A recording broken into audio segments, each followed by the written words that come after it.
Hello everyone, welcome back to our channel WebToTech. Today in this video, I'm going to guide you guys on a step-by-step tutorial on how to log into Target account. In order to log into your Target account, first you'll need to open your Target app.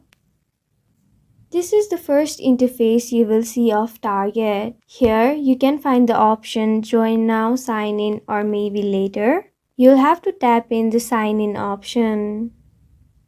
Now, you'll have to type in your email address and password that you first created your Target account with.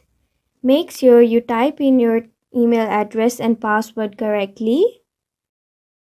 After you type in your email address and password, you'll have to tap in the Login Target option.